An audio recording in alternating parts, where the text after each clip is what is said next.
Olivia Matthews clutched her hand to her chest, feeling the absence of the gold band that had adorned her finger for the past 3 years. The harsh words of her husband still ringing in her ears as the stagecoach rattled westward across the rugged landscape of Arizona Territory in the spring of 1882. The memory of his cold eyes as he had demanded her wedding ring back still stung like a fresh burn. "You were never worthy of it," he had spat, his fingers digging into her wrist as he twisted the band off her finger. That night, she had gathered what little belonged to her and fled their home in St. Louis with nothing but a carpetbag and enough money for a one-way ticket to Silver Reef, where her late father's sister lived. The coach hit a rut in the road, jolting Olivia from her thoughts. She steadied herself and gazed out the window at the vast expanse of red rock and scrub brush. Silver Reef was still a day's journey away, and the coach would stop for the night at a way station just ahead. "First time out west, madam." The elderly gentleman across from her smiled kindly beneath his bushy gray mustache. "Yes," Olivia replied, attempting to return his smile. "I'm going to stay with my aunt in Silver Reef." Silver Reef, a silver mining town, quite the boom happening there. "Your aunt must be doing well for herself." Olivia nodded, though she wasn't certain about her aunt's circumstances. The letters they had exchanged over the years had been infrequent, but Aunt Martha had always insisted that Olivia could find refuge with her if needed.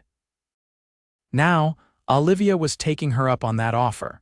The stagecoach rolled into the station just as the sun was setting, bathing the desert landscape in a golden glow. Olivia descended from the coach, her legs stiff from the long journey. The way station was little more than a large cabin with a stable attached. A weathered sign proclaimed it Rattlesnake Station, which did little to ease Olivia's nerves. "Rooms are upstairs, madam," the station manager informed her as she entered. "Supper will be served shortly." Olivia thanked him and made her way to the small room she had been assigned. It was sparse but clean, with a narrow bed and a washstand. She splashed water on her face, trying to wash away the dust of travel and the lingering shame of her failed marriage. Harold Matthews had seemed like such a catch when he had courted her handsome, well-established in the banking industry, and from a good St. Louis family. Her parents had been thrilled when he proposed, but the charming facade had crumbled soon after the wedding. Harold's true nature, controlling, cold, and cruel, had emerged, turning their elegant townhouse into a prison of rules and recriminations. When he had discovered that she had used some of her pin money to help a widowed neighbor pay her rent, his rage had been terrifying. The neighbor was common, he had shouted, and Olivia was not to associate with such people. When she had stood her ground, insisting that Christian charity knew no social boundaries, he had struck her for the first time. The next morning, he had announced that he was filing for divorce, claiming that she had failed in her duties as a wife. In a final humiliation, he had taken back her wedding ring, saying it would go to his next wife, someone who understood her place. Olivia wiped away a tear that had escaped despite her resolve to shed no more over Harold Matthews. She was free of him now, though the price had been high. Her reputation in St. Louis society was in tatters, and she had lost nearly everything she owned. A bell rang downstairs, signaling that supper was ready. Olivia straightened her travel dress as best she could and descended to the common room, where a long table had been set for the passengers. She had just taken a seat when the door swung open, and a tall figure filled the doorway. The man who entered removed his hat, revealing sun-bronzed features and eyes as blue as a summer sky. His clothes were trail-worn but clean denim pants, a checked shirt, and a leather vest. A gun belt hung low on his hips, marking him as someone accustomed to the dangers of the frontier. "Evening, folks," he greeted, his deep voice carrying easily across the room. His gaze swept over the assembled travelers, lingering for a moment on Olivia before he took a seat at the far end of the table. "That there is Zachary Zimmerman," the elderly gentleman from the coach whispered to Olivia. "Runs the largest cattle ranch near Silver Reef. Good man to have around in these parts."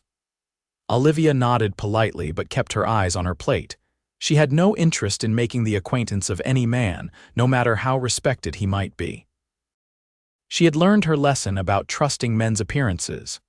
The meal passed uneventfully, with most of the conversation revolving around conditions in Silver Reef and the surrounding areas. Olivia learned that the town had sprung up when silver had been discovered in the sandstone cliffs nearby, an unusual occurrence that had drawn miners and entrepreneurs from all over the country. As she excused herself from the table, intending to retire early, a commotion outside drew everyone's attention. The sound of galloping horses and rough voices carried through the open windows. "Trouble," Mr. Zimmerman said quietly, rising from his seat. His hand moved to rest on the grip of his pistol.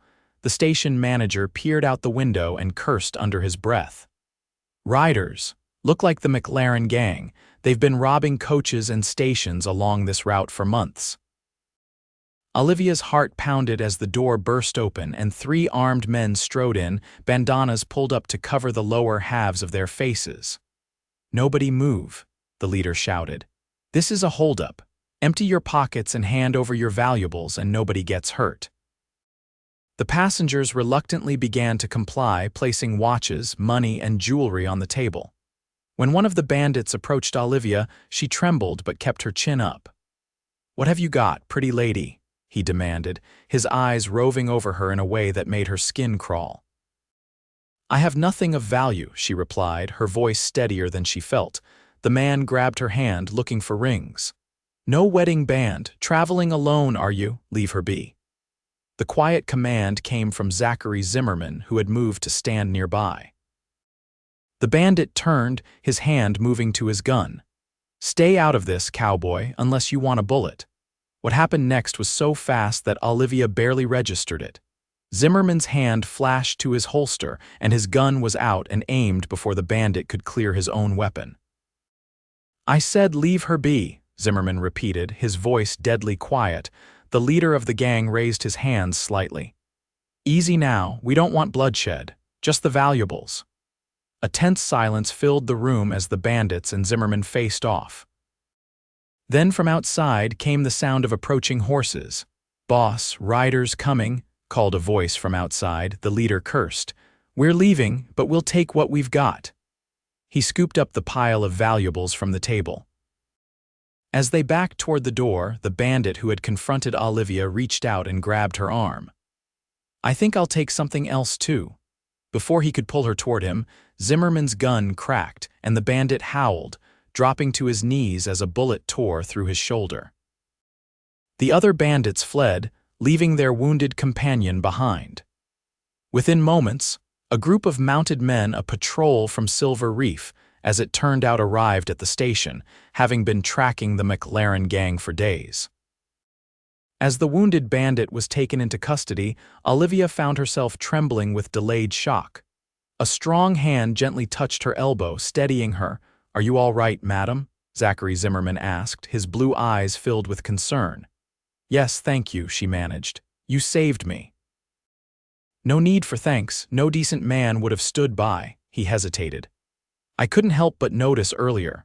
You're traveling to Silver Reef," Olivia nodded, "to stay with my aunt, Martha Prescott." Recognition flickered in his eyes. "I know Martha, good woman. She runs the boarding house on Cedar Street." "Yes, that's right," Olivia confirmed, surprised. "Do you know her well?" "Well enough. Silver Reef isn't that big a place." He smiled slightly. "Everyone knows everyone's business, for better or worse." Olivia wasn't sure if that was comforting or concerning. The last thing she wanted was for her humiliating situation to become common knowledge in her new home. "I should retire," she said, suddenly weary. "Thank you again for your assistance, Mr. Zimmerman." "Zach," he corrected. "Out here, formality doesn't last long, and you are Olivia Matthews," she replied, then immediately regretted giving her married name. But what else could she do? Legally, it was still her name until the divorce was finalized. "Well, Mrs. Matthews, I expect we'll be seeing each other in Silver Reef." He tipped his hat to her and stepped back. "Miss," she corrected automatically, then flushed. "I mean, I will be Miss Oliver again soon." The half-truth slipped out before she could stop it. She hadn't used her maiden name in years, but it seemed easier than explaining her real situation. Something in his expression shifted curiosity, perhaps, or concern, but he merely nodded. "Then I look forward to making your better acquaintance in town, Miss Oliver." The next morning, the journey to Silver Reef resumed. The excitement of the previous night had left Olivia drained, and she dozed fitfully as the coach bumped along the rough road. Zachary Zimmerman had departed before dawn, riding ahead on his own horse. By mid-afternoon, the coach rolled into Silver Reef. Olivia stared in wonder at the bustling mining town nestled against red sandstone cliffs. Main Street was lined with brick and wooden buildings far more substantial than she had expected. There were hotels, mercantiles, saloons, and even a proper bank building. The coach deposited her in front of the Wells Fargo office, and Olivia asked directions to Cedar Street. With her carpetbag in hand, she made her way through the busy streets, drawing curious glances from passers-by. A woman traveling alone was still something of a novelty, even in a frontier town. The boarding house was a neat two-story structure painted a cheerful yellow, with a sign proclaiming Prescott Boarding House hanging above the porch. Olivia took a deep breath and knocked on the door. It opened to reveal a woman in her 50s, her graying hair pulled back in a practical bun, her face lined but kind. Her eyes widened as she took in Olivia's appearance. "Olivia, is that really you?" Aunt Martha exclaimed. "Yes, Aunt Martha, I hope my letter reached you." "It did just yesterday. Come in, come in." Martha pulled her into a warm embrace. "Let me look at you, all grown up and beautiful as your mother." Olivia felt tears threatening at the mention of her mother who had passed away 2 years prior. "Thank you for taking me in." Martha ushered her inside, closing the door behind them. "Nonsense. Family is family. Now you must tell me everything. Your letter was so brief, just that your marriage had ended and you needed a place to stay." In the privacy of Martha's kitchen, over cups of strong tea, Olivia told her aunt the whole shameful story. To her relief, Martha's expression showed no judgment, only growing outrage on her behalf.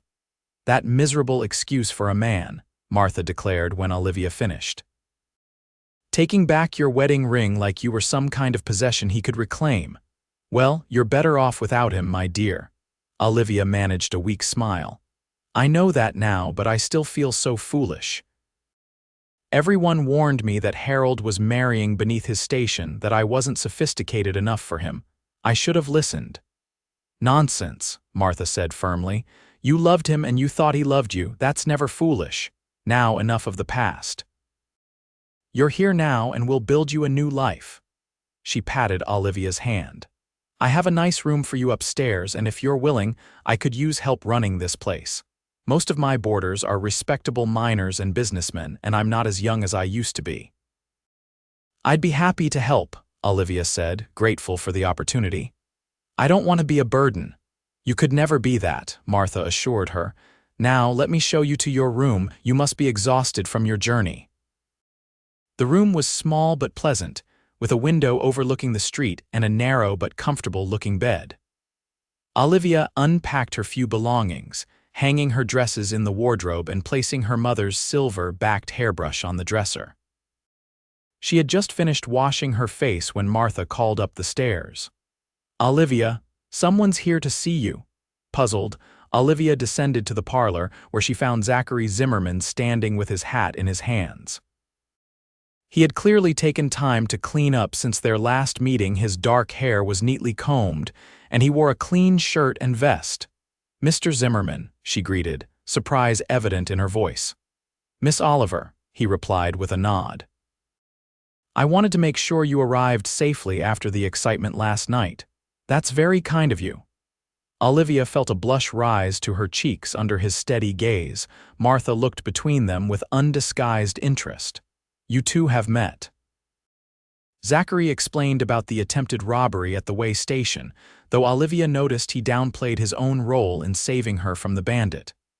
"Well, I'm certainly glad you were there," Martha declared. Olivia has had enough trouble lately without adding a kidnapping to her woes. Aunt Martha, Olivia protested, mortified that her aunt would allude to her personal difficulties in front of a stranger. It's all right, Zachary said, his eyes kind. I figured you'd had some hard times. Most people don't come to a place like Silver Reef unless they're running towards something or away from something. And which were you doing, Mr. Zimmerman? Olivia found herself asking, a smile tugged at the corner of his mouth.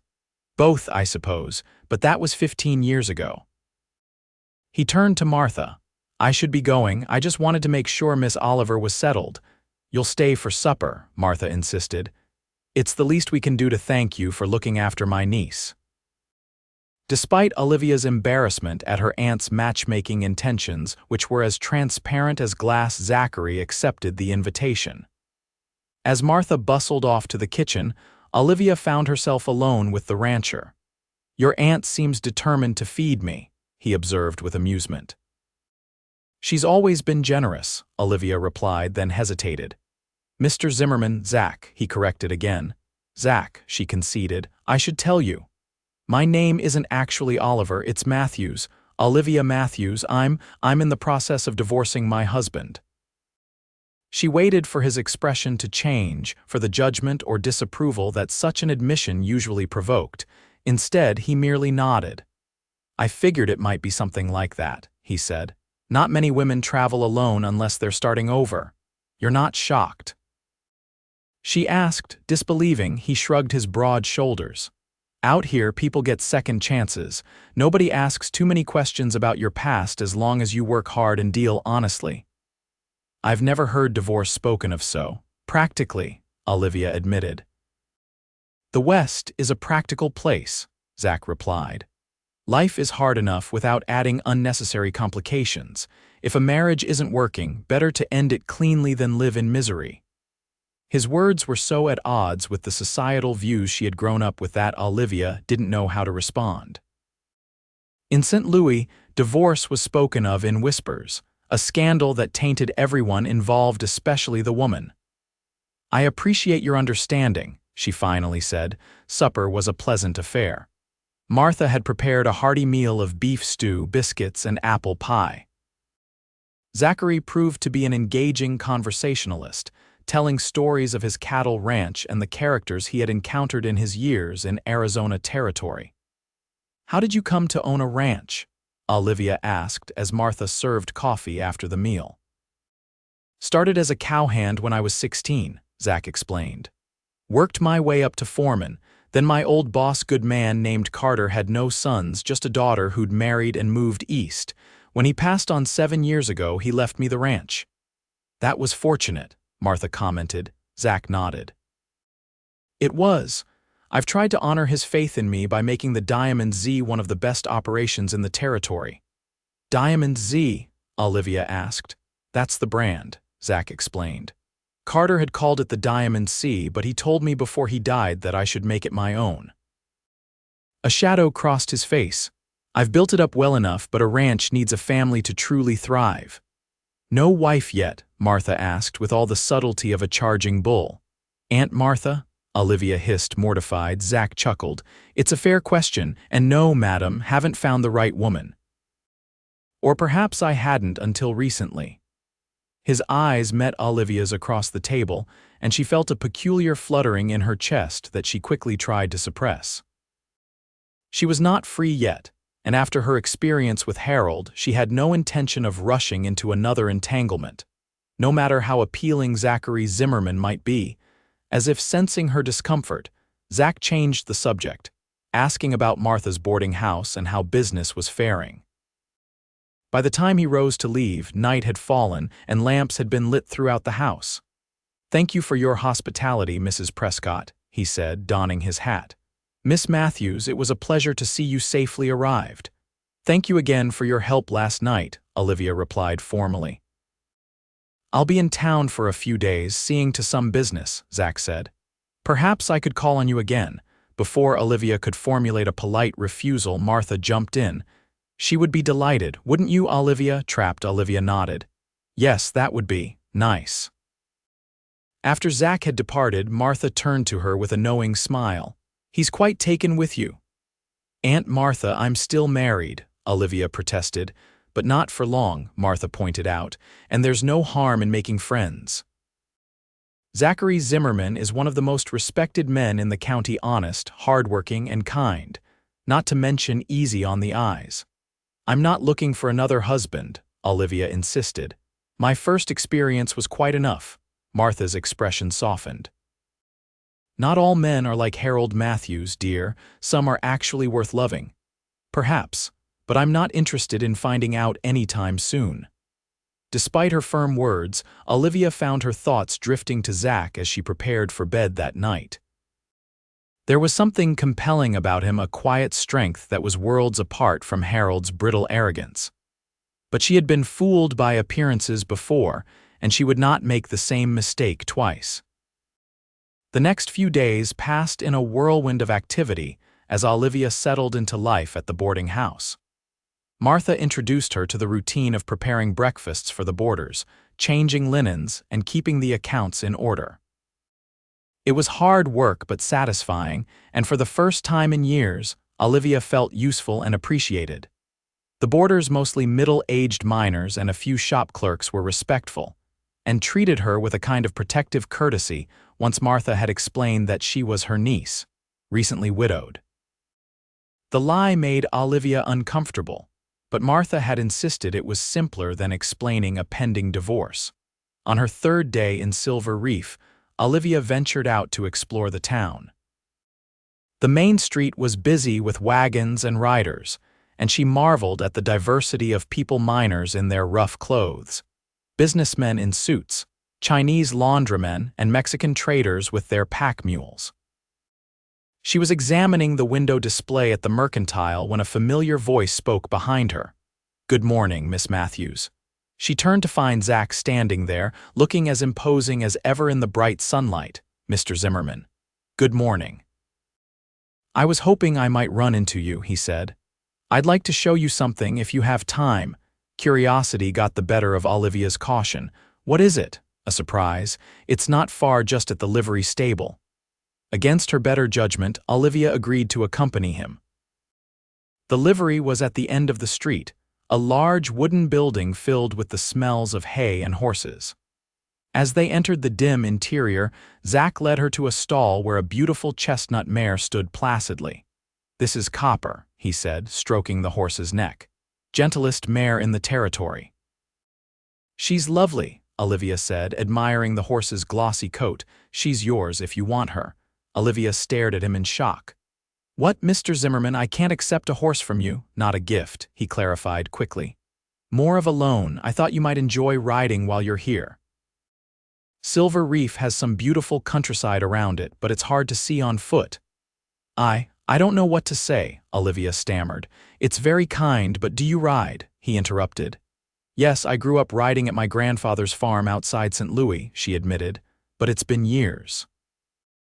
"It's like they say, once you learn, you never forget," he smiled. "Think of it as a welcome to Silver Reef. No obligations attached."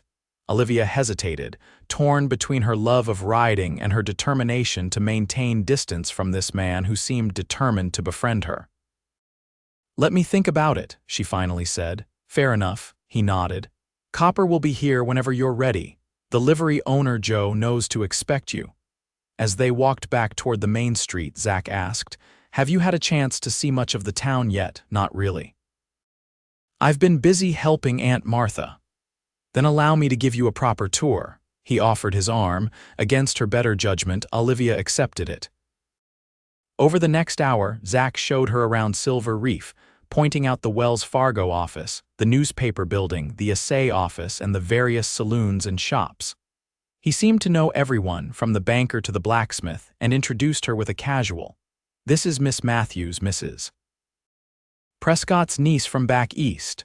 People greeted her warmly, though she noticed curious glances directed at her and Zach together. Clearly, his attention to a newcomer was the subject of some interest. "I hope I haven't caused gossip," she said as they paused outside the bakery. Zach chuckled. In a town this size, breathing causes gossip, But don't worry, these are good people, they're just curious. About why the most eligible bachelor in town is squiring around a strange woman, she asked dryly, his blue eyes crinkled at the corners. Something like that, but let them wonder. I enjoy your company, Miss Matthews, and I'm not much concerned with what others think. As they continued their tour, Olivia found herself relaxing in his presence. Zach had an easy way about him, confident without being overbearing. He told her stories about the town's history, how silver had been discovered in the sandstone by a prospector who had been laughed at for insisting that silver could be found in such rock. Now there are 5 mills running day and night, he concluded as they stood at the edge of town, looking toward the red cliffs where mining operations were clearly visible. They say there's over $10 million worth of silver in those hills. It's remarkable, Olivia said. I never imagined the West would be so developed. When Aunt Martha first moved here, I pictured her living in a tent or a log cabin. It was like that in the early days, Zach acknowledged, but money changes things quickly. Of course, if you go just a few miles out of town, it's still wild country. My ranch is about 10 miles southwest of here. Is it a large operation? Olivia asked, genuinely curious. About 2,000 head of cattle, he replied. Takes a lot of land to support them in this country. Water's the challenge. We have a good spring on our property, but in dry years, it's a struggle. As they walked back toward the boarding house, Zach suddenly stopped in front of a jewelry store. Wait here a moment, he said, and before she could protest, he had ducked inside. He emerged a few minutes later with a small package which he handed to her. A small welcome gift, he said. Nothing extravagant, just a token. Puzzled and slightly uncomfortable, Olivia unwrapped the package to find a simple silver bracelet, delicately crafted with a pattern of desert flowers. Mr. Zimmerman, I can't accept this, she protested. It's far too much. It's not much at all, he insisted. Silver's common as dirt around here. Besides, every lady should have something pretty. I noticed you don't wear any jewelry. The observation hit too close to home, reminding her of the wedding ring that had been taken from her. I don't need jewelry to feel valued, she said stiffly. His expression softened. I didn't mean to offend you. The bracelet comes with no expectations or obligations. If you don't like it, you can give it to your aunt or sell it. Put that way, refusal seemed churlish. Thank you, Olivia said, slipping the bracelet onto her wrist. It's beautiful. The smile that lit his face made her heart skip a beat. It suits you, he said. Simple but elegant. They had reached the boarding house, and Olivia knew she should go inside, put some distance between herself and this man who was making her feel things she had no business feeling. But she lingered on the porch, reluctant to end their time together. Thank you for the tour, she said. And for the bracelet, you've been very kind. My pleasure, Zach replied. Would you consider riding with me tomorrow? I could show you some of the countryside. Copper could use the exercise. Olivia hesitated. Every instinct of self-preservation told her to refuse, to maintain the walls she had built around her heart. But another part of her, a part she thought had died during her years with Harold, yearned for the freedom of an open trail and the company of this intriguing man. Yes, she found herself saying, I'd like that. I'll come by at 9, Zach said, his smile widening. Wear something comfortable for riding. As he tipped his hat and turned to leave, Olivia wondered if she had just made a terrible mistake or taken the first step toward healing.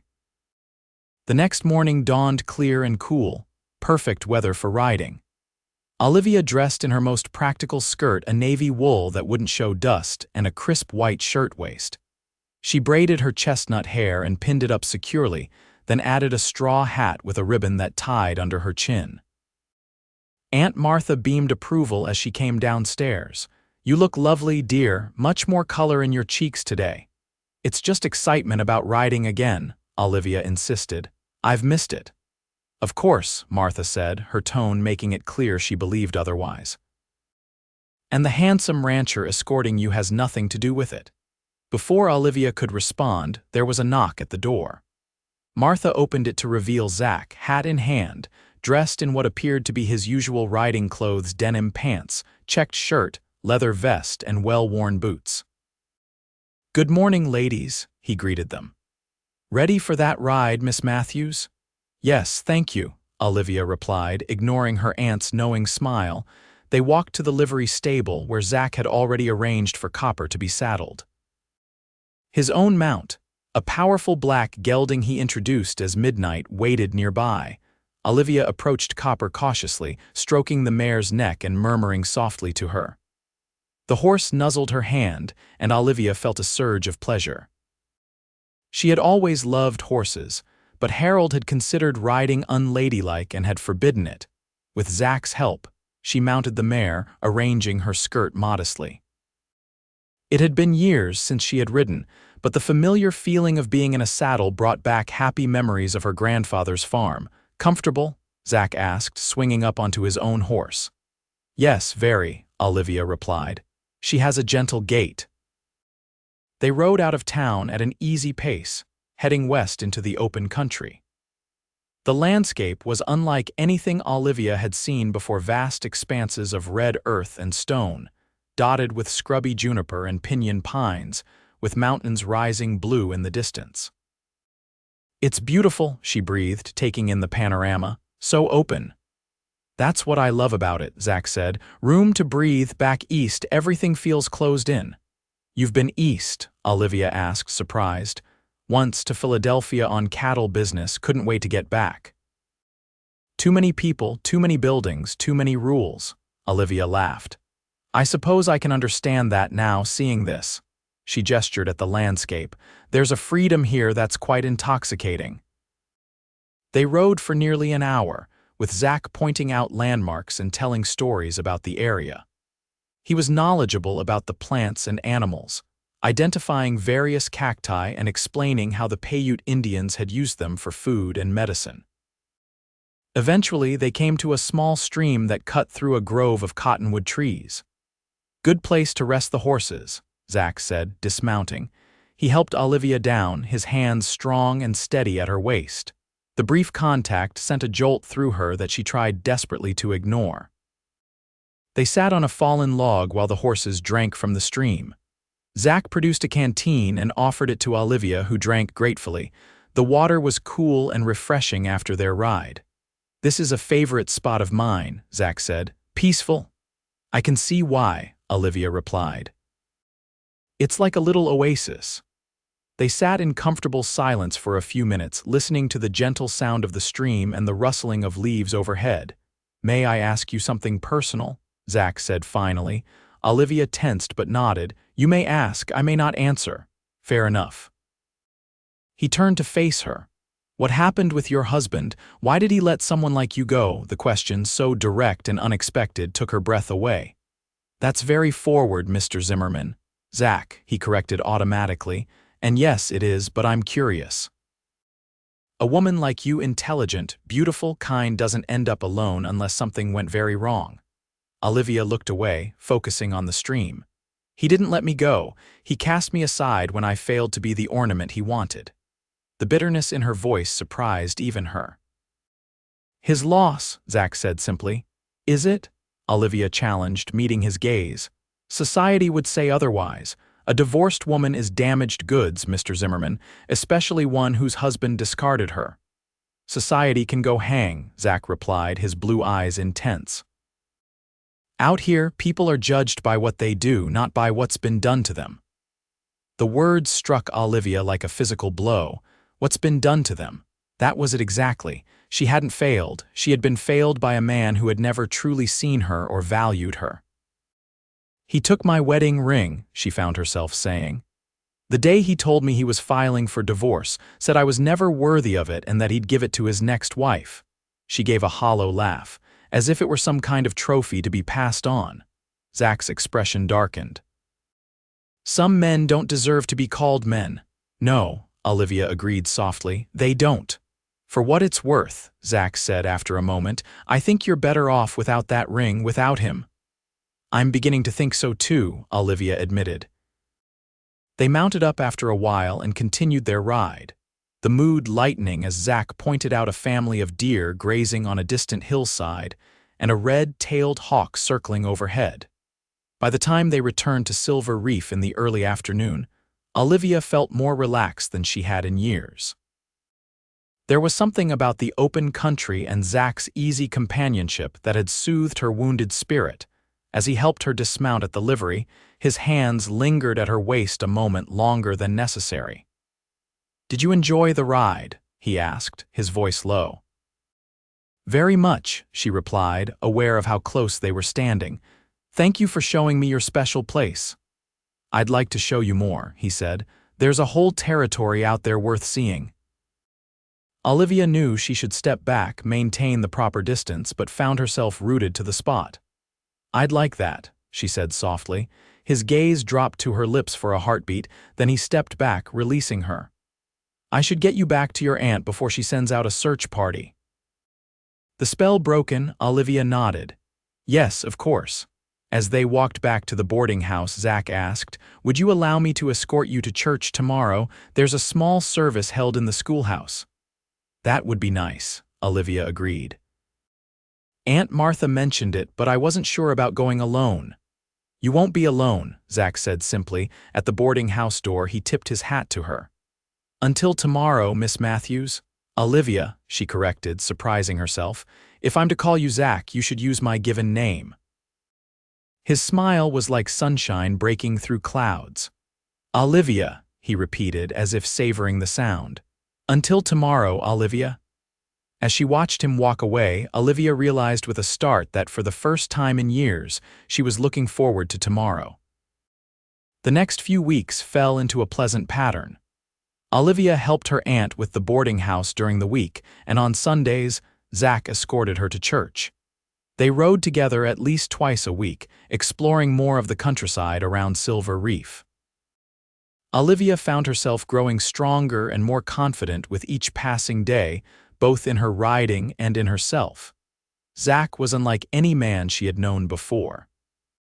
He treated her with respect but not deference, challenged her thoughts but never dismissed them, and seemed genuinely interested in her opinions and feelings. When she spoke, he really listened instead of merely waiting for his turn to talk, as Harold had always done. One evening, about a month after her arrival in Silver Reef, Olivia sat on the boarding house porch with her aunt, enjoying the cool evening air after a hot day. "You seem happy, my dear," Martha observed. "It suits you." "I am happy," Olivia admitted. "Happier than I've been in a long time." "And does a certain rancher have anything to do with that happiness?" Olivia flushed. "Zach is a good friend. Just a friend." Martha pressed gently. "For now," Olivia said carefully. "I'm still married, Aunt Martha, at least technically. Until the divorce is final, I won't." "I understand," Martha said.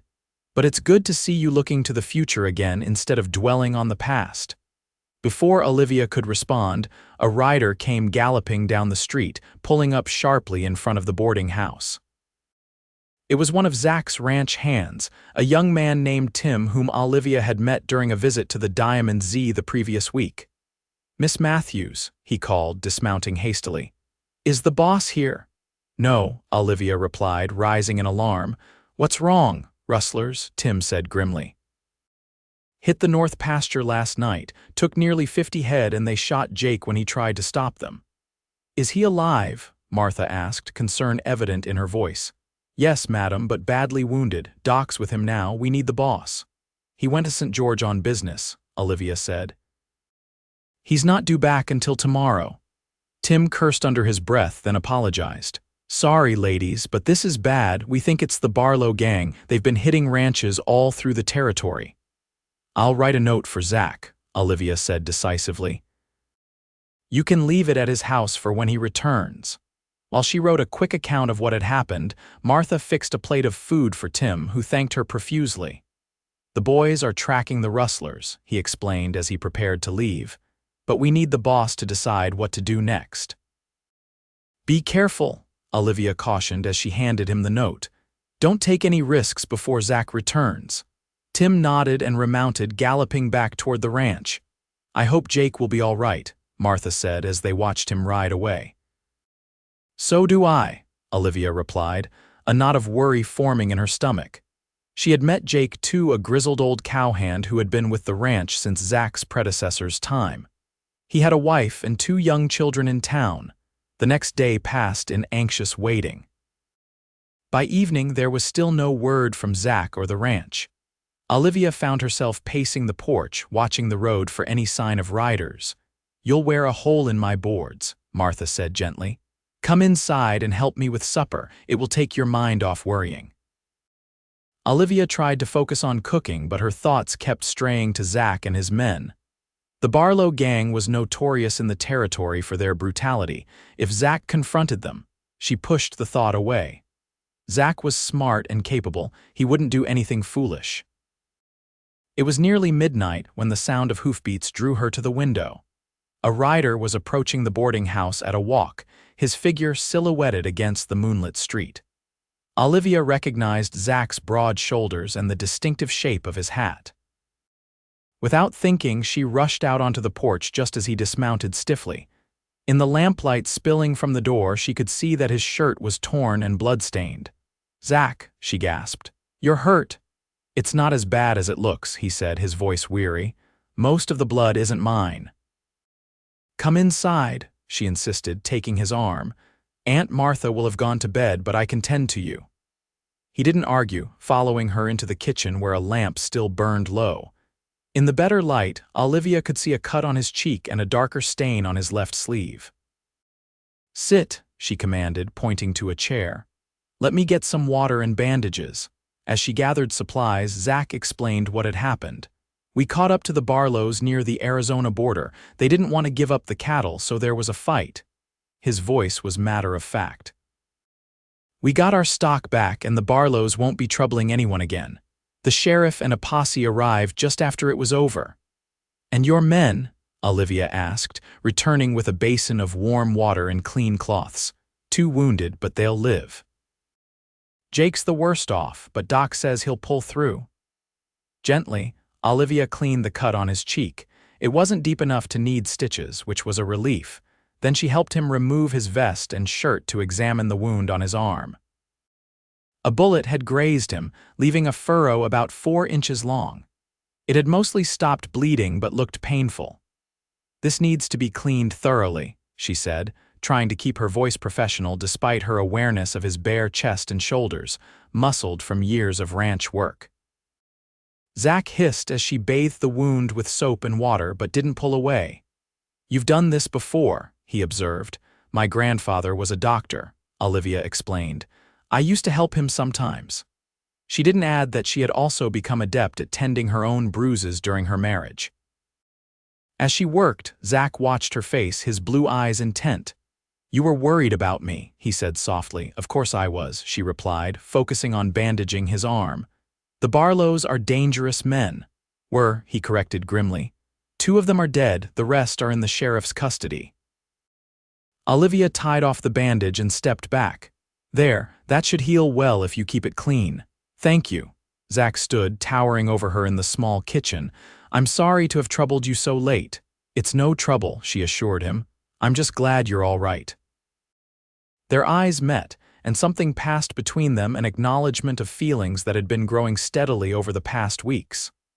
"Olivia," Zach said quietly, reaching out to touch her cheek. "I know your situation is complicated. I know you're still legally bound to another man. But I need you to know that I care for you, deeply." Her heart pounding, Olivia leaned into his touch. "I care for you too," she whispered, "more than I should." "There's no should about feelings," he said. "They just are." He bent his head slowly, giving her time to pull away. But Olivia stood still, her eyes fluttering closed as his lips met hers in a gentle kiss. It was brief and tender, a question more than a demand, and when he pulled back, his eyes searched hers for a response. "I should go," he said, his voice rough. "Before I forget that you're not free yet." "Yes," Olivia agreed, though every fiber of her being wanted him to stay. "You should go." He gathered his torn shirt and vest, wincing slightly as he pulled the shirt back on. "Will you ride with me tomorrow, once I've checked on things at the ranch?" "Yes," she said. "I'd like that." At the door, he paused, looking back at her. "Good night, Olivia. Good night, Zach. Be careful going home." After he had gone, Olivia stood in the dark kitchen, her fingers touching her lips where his had been. She knew she was walking a dangerous path. Her divorce was not yet final, and even when it was, society would view her as tainted, unsuitable for remarriage. But as she climbed the stairs to her room, she realized that she cared less and less what society thought. Here in Silver Reef, she had found acceptance and kindness. And in Zach, she had found someone who saw her true self and valued it. For the first time since leaving St. Louis, Olivia allowed herself to hope for a future that included love. The next few weeks were some of the happiest of Olivia's life. Despite the lingering complications of her marital status, she and Zach grew closer with each passing day. They rode together, attended church together, and spent long evenings on the boarding house porch talking about everything and nothing. Zach told her about his childhood in Kansas, where his father had been a blacksmith. He had left home at 16 after his parents died of influenza, making his way west with nothing but determination and a willingness to work hard. His story of struggle and eventual success touched Olivia deeply, making her own troubles seem smaller by comparison. In turn, she shared more about her marriage to Harold, how his charming facade had hidden a controlling, often cruel nature, how he had isolated her from friends and family, how he had belittled her at every opportunity until she had begun to believe she truly was worthless. "You know that's not true, don't you?" Zach had asked, his eyes fierce with protective anger. "You're one of the strongest, most capable women I've ever known." "I'm beginning to believe it," Olivia had replied. "Being here, helping Aunt Martha, making my own decisions, it's helped me remember who I was before Harold." July turned to August, and the heat of summer lay heavy over Silver Reef. News came from St. Louis. Harold's lawyer had contacted Martha's lawyer, agreeing to the divorce terms. It would be final by September, freeing Olivia completely from her past. On a particularly stifling evening, Zach invited Olivia to a special dinner at the Silver Reef Hotel, the finest establishment in town. "To celebrate your impending freedom," he said with a smile. Olivia wore her best dress, a pale blue silk that she had brought from St. Louis. It was a bit formal for the frontier town, but Zach had said the hotel dining room was quite elegant. He called for her at 7, looking uncommonly handsome in a dark suit and crisp white shirt. "You look beautiful," he said as she came down the stairs. "Thank you," she replied, feeling a blush rise to her cheeks. "You're quite dashing yourself." The Silver Reef Hotel was indeed impressive, with a dining room that wouldn't have looked out of place in a major city. Crystal chandeliers hung from the ceiling, and the tables were set with fine china and silver. Zach had reserved a quiet table in the corner, and as they were seated, Olivia noticed curious glances from other diners. "We're causing a stir," she murmured. "Let them look," Zach replied with a shrug. "They're just jealous that I'm dining with the prettiest woman in the territory." The meal was excellent roast beef, potatoes, fresh vegetables, and a chocolate cake for dessert. They talked and laughed, enjoying each other's company as they always did. But Olivia sensed a certain tension in Zach, as if he had something on his mind. After dinner, he suggested a walk. The night was cooler than the day had been, with a gentle breeze stirring the air. They strolled arm in arm down Main Street, then turned onto a quieter side street lined with cottonwood trees. "There's something I've been wanting to ask you," Zach said, stopping beneath one of the trees. "I've been waiting for the right time." Olivia's heart began to race. "Yes." Zach took her hands in his. "Olivia, these past months have been the happiest of my life. You've brought something to my days that I never knew was missing." "You've done the same for me," she said softly. "I know your divorce isn't final yet," he continued, "but I want you to know that when it is, I hope. That is, I'd like." He took a deep breath. "What I'm trying to say is that I love you, Olivia Matthews. I love your strength, your kindness, your spirit. I love the way you've faced adversity and come through it with grace." Tears filled Olivia's eyes. "Zach, Let me finish, he said gently. I know it might be too soon, I know you might need more time. But I want you to know that whenever you're ready, a month from now, a year from now, I'll be here, waiting. Because what I feel for you isn't going to change. Overwhelmed, Olivia could only stare at him, her heart so full she thought it might burst. You don't have to say anything now, Zach assured her, misinterpreting her silence. I just wanted you to know. Finding her voice at last, Olivia squeezed his hands. I love you too, she whispered. I've been afraid to admit it, even to myself. After Harold, I thought I'd never trust a man again, never want to, but you're nothing like him. You're good and kind and honorable. You make me feel safe and valued. The joy that spread across Zach's face was like sunrise breaking over the desert.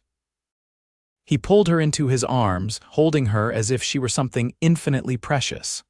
I'll never hurt you, he promised against her hair. I'll spend the rest of my life making sure you know how cherished you are. They stood there under the cottonwood tree for a long time, holding each other as the stars came out overhead. It wasn't a formal proposal, they both knew it wasn't time for that yet, but it was a promise, a commitment to a shared future once the shadows of the past had fully cleared.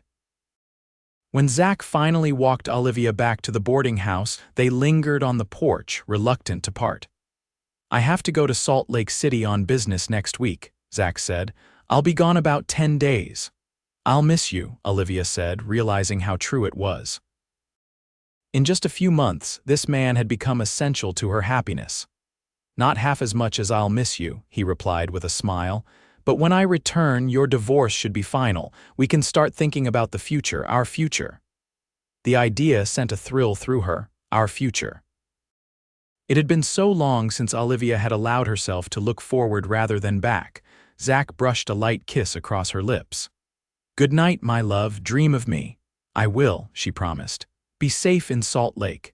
As she watched him walk away, Olivia felt a sense of peace settle over her. For the first time in years, she felt truly hopeful about what lay ahead. The next day, a letter arrived for Olivia, not from St. Louis as she had expected, but from a law office in Salt Lake City.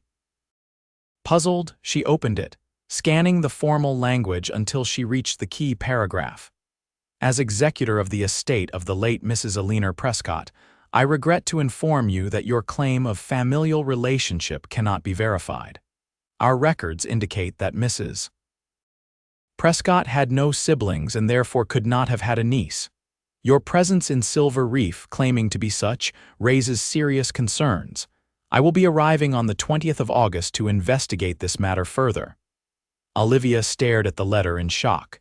Aunt Martha was not her aunt. That couldn't be right. Her father had often spoken of his sister Martha, who had gone west after being widowed. Aunt Martha, she called, her voice shaking. Could you come here, please? Martha appeared from the kitchen, wiping her hands on her apron.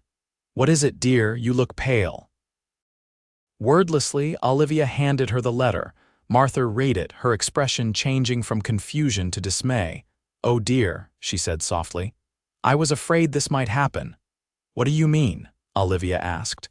Isn't Alina Prescott your married name? Martha sank into a chair, suddenly looking every one of her years. No, dear, my name is Martha Prescott, but I was never married to James Prescott. Alina was his wife, I was. Well, I was his housekeeper. I don't understand, Olivia said, feeling as if the ground was shifting beneath her feet.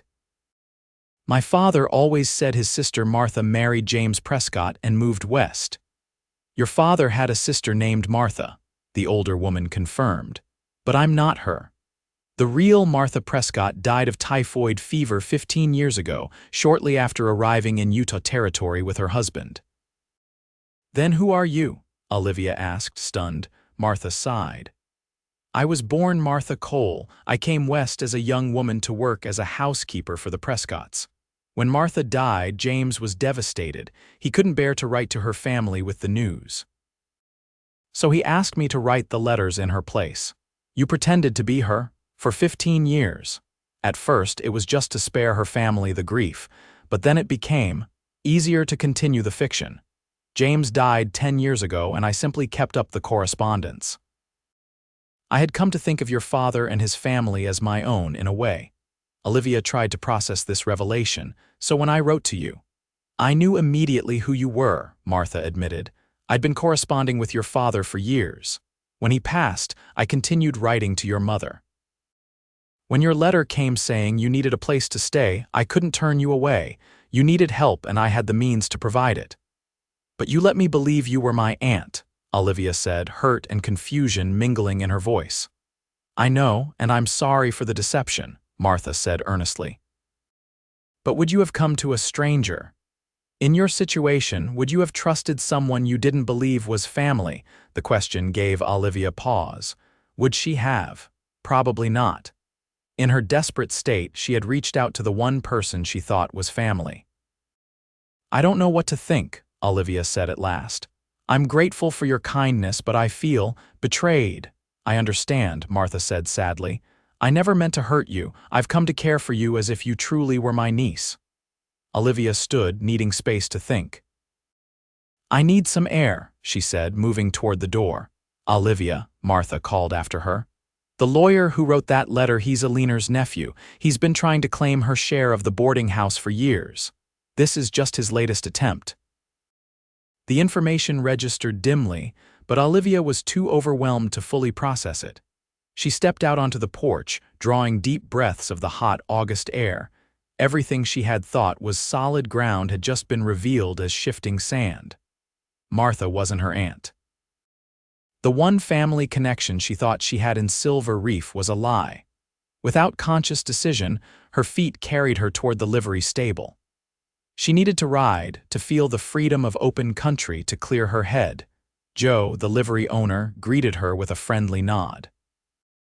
Mornin', Miss Matthews, come for copper. Mr. Zimmerman said you might be by. Yes, please, Olivia replied, grateful that the man didn't seem to notice her distress. Soon she was mounted and riding out of town, heading west along the now familiar trail toward the stream where she and Zach had often rested. The rhythmic movement of the horse beneath her was soothing, and the open landscape offered a sense of perspective that the confines of town could not. At the stream, Olivia dismounted and let Copper drink while she sat on the fallen log, trying to make sense of everything. What did Martha's deception mean for her? Did it change anything, really? The woman had been kind and welcoming, offering shelter when Olivia most needed it. But the lie stung, reminding her too much of Harold's deceptions. Was she doomed to be betrayed by everyone she trusted? Not everyone, a quiet voice within her insisted. Not Zach. The thought of him brought a measure of calm. Zach had been nothing but honest with her from the beginning. His feelings for her were real, she was sure of it. But what would he think of this situation? Would he see her differently, knowing she had no real family connection to Silver Reef? Lost in these thoughts, Olivia didn't notice the approaching riders until they were almost upon her. Looking up, she was startled to see 3 rough-looking men on horseback emerging from the trees on the other side of the stream. Well, well, one of them drawled, a man with a scar running from his eye to his chin. What have we here? A lady all alone in the wilderness. Instinctively, Olivia rose and moved toward Copper. I was just leaving, she said, trying to keep her voice steady. Not so fast, another of the men said, spurring his horse through the shallow stream to block her path. We don't often get such pretty company out here. Fear shot through Olivia as she recognized the leering man. He was one of the Barlow gang, his face on wanted posters around town. He must have escaped when the others were captured. My husband knows where I am, she lied. He'll be looking for me if I'm late returning. Husband A. The scarred man grinned, revealing tobacco-stained teeth. Don't see no ring on your finger, lady. Olivia glanced down at her bare left hand, cursing inwardly. Of all the times for her lack of a wedding ring to be noticed. My husband took my wedding ring back, she said, the truth slipping out in her fear. I'm divorced, the men laughed. Hear that, boys, she's available. The scarred man dismounted, approaching her with menacing intent. Maybe you'd like to try a real man after your husband threw you away. Olivia backed away, her heart hammering. Stay away from me, she warned, though she knew her words were empty. She was alone, outnumbered, and defenseless. The man lunged forward, grabbing her arm. Olivia fought, kicking and scratching, but he was much stronger. He twisted her arm painfully behind her back, pulling her against him. "I like a woman with spirit," he growled in her ear. "Let her go, Barlow." The commanding voice cut through the clearing like a whip crack. Olivia looked up to see Zach at the edge of the trees, his gun drawn and aimed squarely at her captor's head. "Zimmerman," the man holding her snarled. "Should have known you'd show up to spoil the fun." "I said let her go," Zach repeated, his voice deadly calm. "Unless you want to join your brothers in the graveyard." "You're outnumbered," Barlow pointed out, nodding to his companions who had drawn their own weapons. "Am I?" Zach raised his voice slightly. "Boys." From the trees behind him emerged 4 of his ranch hands, all armed and looking grimly determined. Barlow cursed but didn't release Olivia. "Back off, Zimmerman, or the lady gets hurt." Olivia felt the cold metal of a knife against her throat and froze. "You're a dead man if you harm her," Zach said, his blue eyes cold as ice. "Your only chance of walking away from this is to let her go. Now." For a moment, the tableau held Zach and his men with guns aimed. Barlow holding Olivia with a knife at her throat, his companions looking increasingly nervous. Then, with a muttered curse, Barlow shoved Olivia away from him. She stumbled forward and Zach moved quickly to catch her, keeping his gun trained on Barlow. "Get out of here," he ordered the outlaws. "And don't come back to this territory if you value your lives." The men didn't need to be told twice. They mounted quickly and galloped away, disappearing into the trees. The moment they were gone, Zach holstered his gun and turned to Olivia, his hands gentle as they framed her face. "Are you hurt?" he asked, his voice rough with concern. "No," she managed, though she was shaking. "Just frightened." He pulled her against his chest, holding her tightly. "I've got you," he murmured. "You're safe now." Olivia clung to him, drawing strength from his solid presence. "How did you find me?" she asked when she could speak again. "Joe at the livery told me you'd ridden out alone." "I was worried you never do that." He drew back to look at her. "What happened? Why did you come out here by yourself?" The events of the morning came rushing back, and Olivia felt tears threaten. "I received a letter," she began, then faltered. "Let's get you back to town first," Zach said, sensing her distress. "You can tell me everything there." He helped her mount Copper, then swung up onto his own horse. With his ranch hands providing an escort, they rode back to Silver Reef in silence, Olivia too overwhelmed by the day's events to speak. At the boarding house, Martha rushed out to meet them, her face lined with worry. "Olivia, thank God you're safe when you didn't come back." She trailed off, noticing the ranch hands and Zach's grim expression. "What happened, Barlow?" Zach said succinctly. "She's all right, but it was a close thing." Martha's hand flew to her mouth. "Oh, my dear girl, come inside, both of you." In the parlor, Olivia sank onto the sofa, still feeling shaky. Zach declined Martha's offer of coffee, too intent on understanding what had driven Olivia to take such a risk. "Now, tell me about this letter," he prompted gently. Martha paled. "You told him?" "Not yet," Olivia replied, then looked at Zach. "It seems Aunt Martha isn't my aunt at all." She explained what she had learned that morning about the real Martha Prescott's death, about the deception that had been maintained for years, about the lawyer who was coming to investigate. Zach listened without interruption, his expression thoughtful. When she had finished, he looked at Martha. "Is this true?" "Every word," Martha admitted. "I never meant to hurt anyone. It started as a kindness to a grieving husband and became something I couldn't undo without causing pain." Zach was silent for a long moment, considering. Then he turned back to Olivia. "Does it change how you feel about being here, about Silver Reef?" The question caught her off guard. I don't know. I came here because I thought I had family here. Now I learned that was a lie." "The welcome you received wasn't a lie," Martha said softly. "The care I've shown you wasn't a lie. I may not be your aunt by blood, but I've come to love you as if you were my own." Olivia felt tears well in her eyes. "I know, and I'm grateful, but I need time to process this." "Of course," Martha said, rising. "I'll leave you two to talk." After she had gone, Zach moved to sit beside Olivia on the sofa. "I'm sorry this has happened," he said, taking her hand. "But I'm glad you're safe. When I heard you'd ridden out alone." "I was foolish," Olivia acknowledged. "I wasn't thinking clearly. I just needed to get away to think." "It's understandable," Zach assured her. "Finding out something like that would shake anyone." Olivia looked at him searchingly. "You're not. You don't think less of me for being here under false pretenses?" "False pretenses." Zach repeated, surprised. "You didn't know Martha wasn't your aunt. You came in good faith." "But I have no real connection to Silver Reef," Olivia pointed out. "No family here." Zach's fingers tightened around hers. "You have me," he said simply, "if you want me." The words hung in the air between them, laden with meaning. Olivia gazed into his blue eyes, seeing nothing but sincerity and love. "I do want you," she whispered. "More than anything." He pulled her into his arms, holding her close. "Then stay." "Not because of Martha, not because of some family connection, real or imagined, but because this is where you want to be, because I'm here and I love you." Olivia rested her head against his shoulder, feeling the steady beat of his heart. "I love you too," she said, "and I want to stay. Silver Reef has become home to me in a way St. Louis never was." They sat together in comfortable silence for a while, Zach's presence a balm to Olivia's troubled spirit. Finally, she asked, "Weren't you supposed to leave for Salt Lake City today?" "I was," he confirmed. "But I had a feeling I should delay my departure." "Good thing I did." "Yes," Olivia agreed fervently, "a very good thing." Zach shifted slightly to look at her. "What will you do about Martha?" Olivia sighed.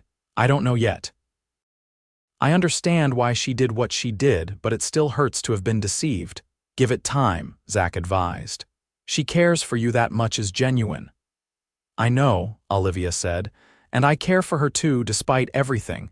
She gave me a home when I desperately needed one." "And what about this lawyer who's coming?" Zach asked. "Could he cause trouble for you and Martha?" "I'm not sure," Olivia admitted. "If he's truly Alina Prescott's nephew and has a legitimate claim on the property." "I'll look into it," Zach promised. "I have connections in Salt Lake City. We'll find out exactly who this lawyer is and what rights he might have." The "we" warmed Olivia's heart. She wasn't facing this alone. "I should still go to Salt Lake," Zach said after a moment, "but I'll delay a day or two to make sure you're safe and to learn more about this situation." "I'll be fine," Olivia assured him. "The Barlow gang won't try anything in town, not with the sheriff watching for them. Even so, I don't like leaving you now." "It's only for 10 days, Olivia reminded him. "And when you return, my divorce should be final. We can begin to plan. Whatever comes next." The look Zach gave her was full of promise. "I already know what comes next for us, Olivia. I've known since the day I met you." The words sent a thrill through her. Despite the shock and confusion of the day, despite the lingering shadow of her failed marriage, Olivia felt a surge of joy. Whatever came, she would face it with Zach by her side. The next few days passed in a blur of activity. Zach, true to his word, made inquiries about the lawyer, discovering that he was indeed Alina Prescott's nephew, a man named Victor Prescott who had been trying to claim the boarding house for years. However, James Prescott's will had left the property to "my beloved wife, Martha," without specifying a last name. Since Martha Cole had been using the name Martha Prescott since Alina's death, she had a legitimate claim to the property. Before departing for Salt Lake City, Zach arranged for one of his trusted ranch hands to stay in town, ostensibly on business but really to keep an eye on Olivia and Martha. The Barlow gang had gone to ground, but the sheriff was confident they would eventually be captured. Olivia and Martha reached a tentative reconciliation. Though the hurt of deception lingered, Olivia could not deny the genuine affection Martha had shown her. They agreed to start anew, not as aunt and niece, but as friends who had formed a real bond despite the false pretenses that had brought them together. 10 days stretched into 2 weeks with no word from Zach. Olivia tried not to worry, telling herself that business in Salt Lake City had simply taken longer than expected. But as the third week began, she found herself watching the road with increasing anxiety. Then, on a warm September morning, a letter arrived from St. Louis. Olivia recognized the handwriting of Harold's lawyer. With trembling fingers, she opened it, scanning the formal legal language until she reached the key sentence. Be advised that the divorce decree has been granted and finalized as of September 1, 1882. You are hereby legally released from the bonds of matrimony with Mr. Harold Matthews. Relief washed over her. It was done. She was free. But the letter continued. Additionally, Mr. Matthews has instructed me to inform you that he will be arriving in Silver Reef on or about September 20 to discuss certain matters in person. Olivia stared at the words in shock. Harold was coming to Silver Reef. Why? What matters could possibly require his presence? She was still trying to process this development when Martha called from the front porch. Olivia, someone's here to see you. Half expecting, half dreading that it might be Harold arriving early, Olivia hurried to the door. But it was Zach who stood there, looking trail-worn but smiling broadly at the sight of her. Zach, she exclaimed, rushing into his arms without a thought for propriety. You're back, he laughed, lifting her off her feet in a brief embrace before setting her down. I am. And I've missed you terribly. Martha discreetly excused herself, leaving them alone on the porch. I was beginning to worry, Olivia admitted. You were gone longer than expected. I'm sorry, Zach said. Business took longer to conclude than I anticipated, but I'm here now and I have news. So do I, Olivia said, remembering the letter in her hand. My divorce is final. The joy that lit his face matched her own. That's wonderful news, he said, taking her hands in his. You're free. Yes, she agreed, but there's something else. Harold is coming to Silver Reef. Zach's expression darkened. When, around the 20th, according to his lawyer, that's only a few days from now. Did he say why? No, just that he wants to discuss certain matters in person. Olivia couldn't keep the worry from her voice. What could he possibly want? The divorce is final, there's nothing left to settle. I don't know, Zach admitted, but whatever it is, you don't have to face him alone. I'll be right beside you. The promise steadied her. Thank you. What was your news? A smile returned to Zach's face. I've purchased the old Morrison Place, the house on the hill overlooking town. It needs some work, but it has potential, I thought. That is, I hoped you might like to see it. With me. Olivia caught her breath. You bought a house in town, but what about the ranch? The ranch is still my main concern, he assured her. But I'm tired of being 10 miles away from what matters most to me. The implication was clear, and Olivia felt her heart swell with emotion. I'd love to see it, she said softly. They rode up to the house that afternoon. It was a handsome 2-story structure built of local red sandstone, with a wide porch that wrapped around 3 sides. The hilltop location afforded a sweeping view of Silver Reef and the surrounding landscape. It's beautiful, Olivia said as they stood on the porch, looking out over the town below. It needs work inside, Zach cautioned as he unlocked the front door. The Morrisons left 2 years ago when the silver boom started to slow. It's been empty since then. The interior was dusty and in need of paint, but Olivia could see the bones of a lovely home-high ceilings, large windows that let in abundant light, well-proportioned rooms that flowed naturally from one to the next.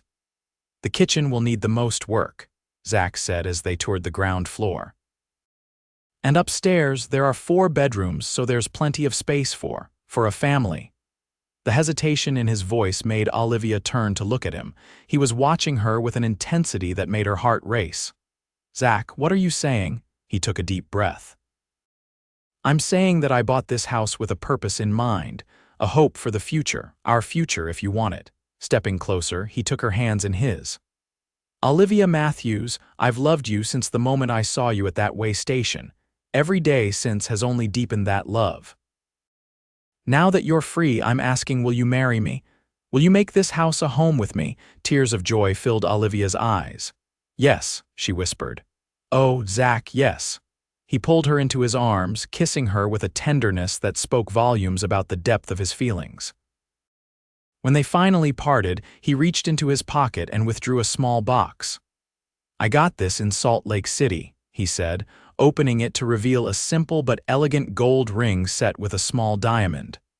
"I know it's not grand, but it's perfect," Olivia interrupted, her voice thick with emotion. Zach took the ring from the box. "Your husband took your wedding ring back," he said softly.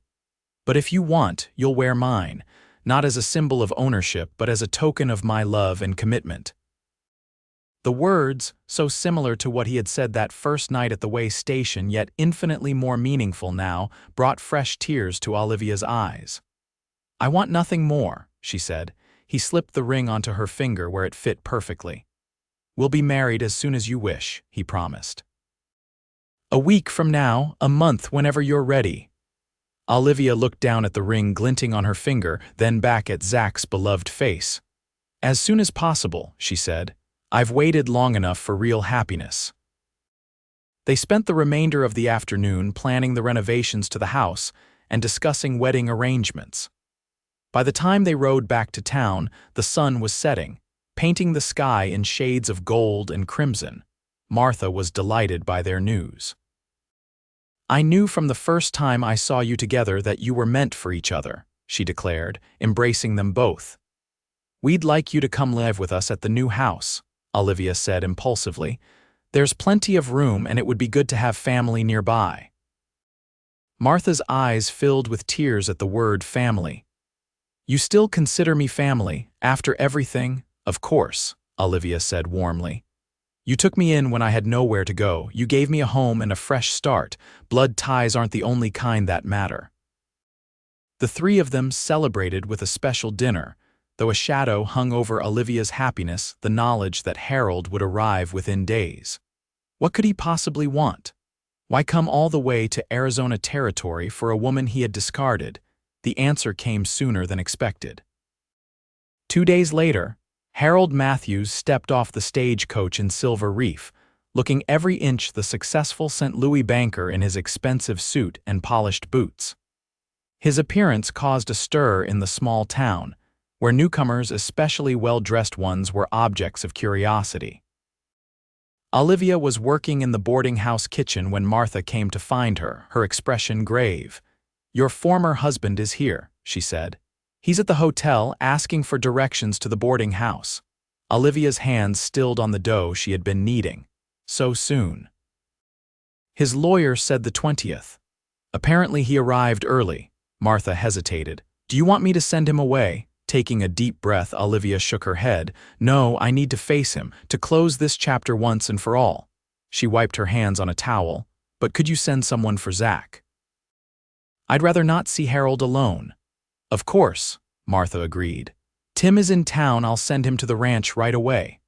Olivia went upstairs to change out of her flour-dusted apron and dress.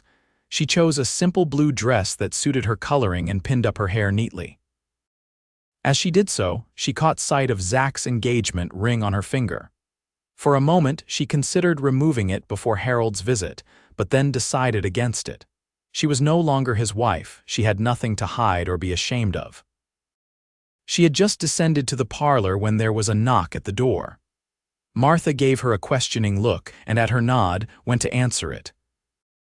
Harold Matthews stood on the threshold, hat in hand, looking much as he had when they had first met, handsome in a cold, aristocratic way, his manner confident to the point of arrogance. "I'm looking for Olivia Matthews," he said to Martha. "Please come in, Mr. Matthews," Martha replied with formal politeness. "Olivia is expecting you." He stepped into the parlor, his gaze finding Olivia immediately. She stood straight and tall, meeting his eyes without flinching. "Hello, Harold," she greeted him calmly. "Olivia." He inclined his head slightly. "You're looking well. The frontier agrees with you." "Thank you. Won't you sit down? Would you like some tea?" The civility felt strange after their bitter parting, but Olivia was determined to maintain her dignity. Harold took a seat on the sofa. Tea would be welcome. It was a dusty journey. Martha withdrew to prepare the tea, leaving them alone. An awkward silence descended, broken only when Harold cleared his throat. "I'm sure you're wondering why I've come all this way," he began. "I am," Olivia acknowledged. The divorce is final, there's nothing left to discuss. On the contrary, Harold said, there's a great deal to discuss. You see, Olivia, I've had time to reflect on my hasty actions. I believe I acted imprudently. Olivia stared at him, not comprehending. What do you mean? He leaned forward slightly. I mean that I regret our divorce. I've come to ask you to return to St. Louis with me, as my wife. The words hit Olivia like a physical blow. That's impossible, she said when she could find her voice. The divorce is final, we are no longer married. A mere technicality, Harold said with a dismissive wave of his hand. We can remarry immediately. I've brought a minister with me who can perform the ceremony before we leave. You can't be serious, Olivia said, stunned by his presumption. I'm entirely serious, Harold insisted. I've realized my mistake in letting you go. You were a good wife, Olivia. Perhaps I was too harsh in my judgment. Martha returned with the tea tray, sensing the tension in the room as she set it down. Will there be anything else? She asked Olivia. No, thank you, Martha, Olivia replied, grateful for the older woman's steady presence. Please stay. Harold frowned at this but said nothing as Martha took a seat nearby. Harold, Olivia began carefully, I'm afraid you've had a wasted journey. I have no intention of remarrying you. My life is here now. His expression hardened. Don't be foolish, Olivia. What kind of life can you have in this frontier town? You belong in St. Louis in society. I was never happy in St. Louis society, Olivia pointed out, and you made it quite clear that I didn't belong there. I was angry, Harold admitted. I said things I didn't mean, but I'm prepared to be more accommodating now. How generous, Olivia said, unable to keep the sarcasm from her voice. But my answer is still no. Harold's gaze dropped to her hand and his eyes narrowed at the sight of the engagement ring. I see, he said coldly. You found someone else, someone from this place? Yes, Olivia confirmed, seeing no reason to deny it. I'm engaged to be married. To whom? Harold demanded. Some uncouth miner or cowboy? Really, Olivia, I expected better of you. Before Olivia could respond, the front door opened, and Zach strode in, filling the doorway with his imposing presence. He had clearly ridden hard to get there, but he had taken time to clean up, his clothes neat if trail-worn. That would be me, Zach said, his voice calm but carrying a note of steel. Zachary Zimmerman, and you must be Harold Matthews. Harold rose, looking Zach up and down with undisguised disdain. Indeed, and what exactly is your profession, Mr. Zimmerman? I own the Diamond Z Ranch, Zach replied simply. Largest cattle operation in the county. A cowboy, then, Harold said, as if confirming something distasteful. How rustic, Zach smiled without humor. We prefer rancher out here, and yes, it is rustic compared to city life, but it's honest work. I'm sure, Harold said dismissively. He turned back to Olivia. You can't seriously be considering marrying this man, Olivia. Think of your position, your future. I am thinking of my future, Olivia replied firmly. A future with a man who respects me, who values me for who I am, not for how well I can play the role of society wife. This is absurd, Harold declared. I offer you restoration to your rightful place in society and you choose. This. He gestured at the modest boarding house parlor and by extension at Zach. Yes, Olivia said simply. I choose this, I choose him. Harold's face darkened with anger. I see you've lost all sense of propriety out here in this wilderness. Perhaps this was a mistake after all. The only mistake, Zach said evenly, was coming here thinking Olivia would want anything to do with a man who treated her as you did. Harold's head snapped toward him. What do you know of how I treated my wife, former wife, Zach corrected. And I know enough.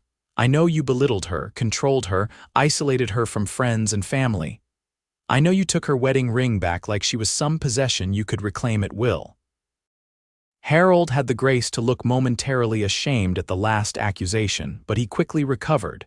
You have no right to judge my actions. You know nothing of our marriage or the circumstances of our separation. I know that Olivia deserved better, Zach said simply, and now she has it. Has she? Harold's voice was cold.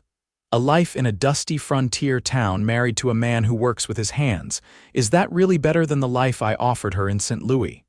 Yes, Olivia interjected firmly. Because here I'm valued for who I am, not what I represent. Here I have friends who care about me, work that fulfills me, and a man who loves me for myself. She moved to stand beside Zach, who placed a supportive hand at the small of her back. I'm sorry you came all this way for nothing, Harold, but my life is here now, with Zach. Harold looked between them, his expression calculating. Then, to Olivia's surprise, he smiled thinly. Very well.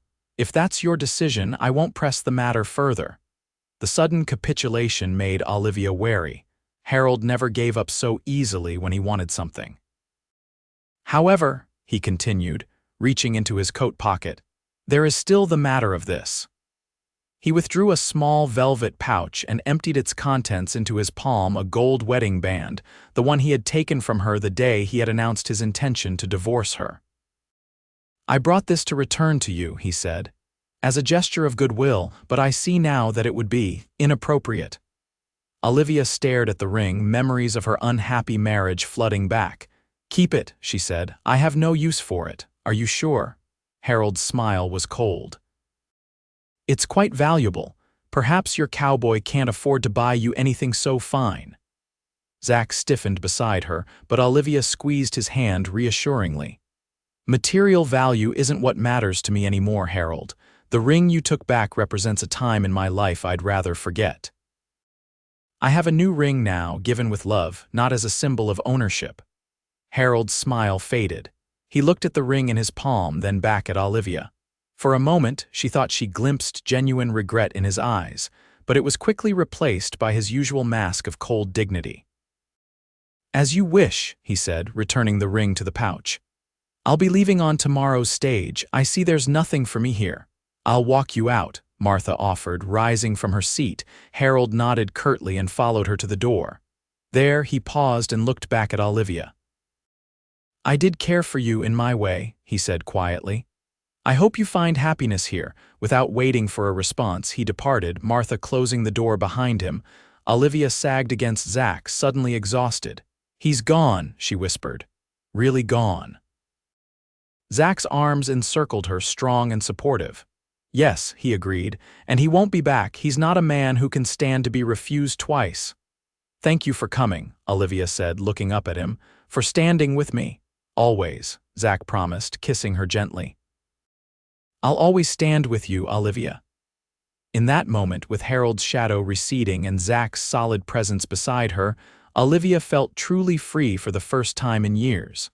The past no longer had a hold on her. The future stretched bright and promising before her. 2 weeks later, on a perfect autumn day with the cottonwood trees turning gold along the creek, Olivia Matthews became Olivia Zimmerman in a simple ceremony at the Silver Reef schoolhouse. Martha Cole Prescott stood as her witness, beaming with pride and joy.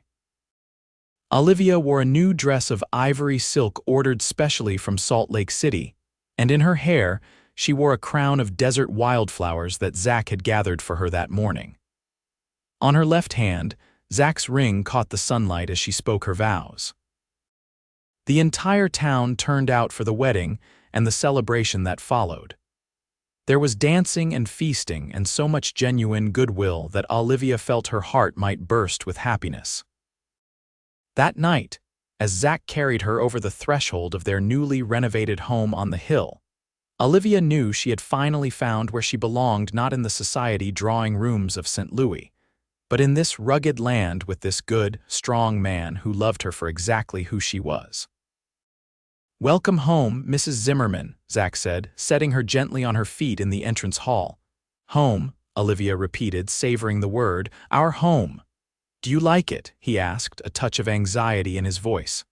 I had the workers finish while we were away on our short honeymoon.